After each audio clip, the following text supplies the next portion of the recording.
Maize is a first-person narrative game that's all about sentient corn that's come to life. But should this corn-related game be popped on your console, or should it just be shucked out with the trash?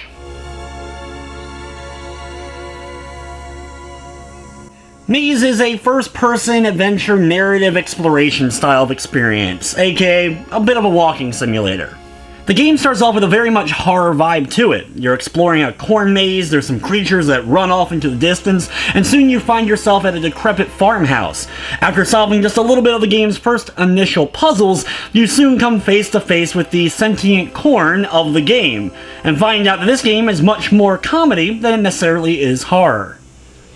The game has a very much tongue-in-cheek feel to it as you explore and solve the game's various inventory-style puzzles. Basically, you'll have a small section of area you'll be able to explore and find items in, have to use items on certain spots in order to get things to either turn back on, or open up, or get other items, and then go on and so forth until you make it to the next area. Areas, for the most part, are relatively small and self-contained, so you don't have to go too far out of each area in order to make sure you have all the items that you need. The game doesn't really have any sort of danger to it. While it has that horror vibe early on, it has a few moments of suspense here and there. For the most part, though, there's no danger to your character. You're unable to die or get a game over. Your only hindrance is making sure you're able to find what item you need next in order to solve the next puzzle. As the game began, I was digging the horror vibe a bit, but once it took that comedy twist, I really wasn't too sure about it. Then when I ran into Vlad, the Russian Teddy Ruxpin-esque bear that ends up talking to you and insulting you throughout most of the adventure, it made the game worth seeing through to the end.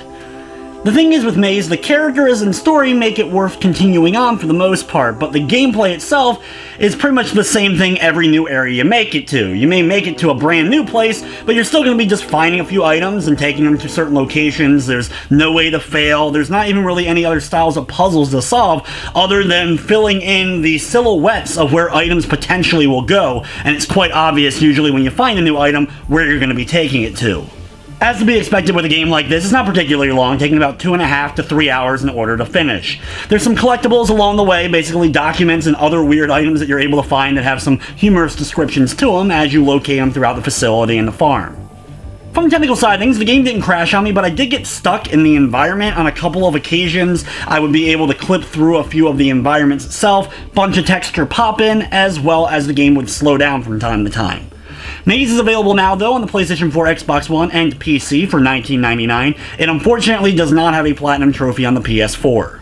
Overall, if you enjoy first-person narrative games and you're looking for one with a bit of humor thrown into it, Maize is decent enough. The characters is what makes the game worth playing through and see to the end, but it's still just okay at its best. With everything said, though, I'm going to be giving Maize a 6 out of 10. But anyway, guys, that's going to wrap up this review. I'd like to thank you for watching, and of course, I hope you enjoyed.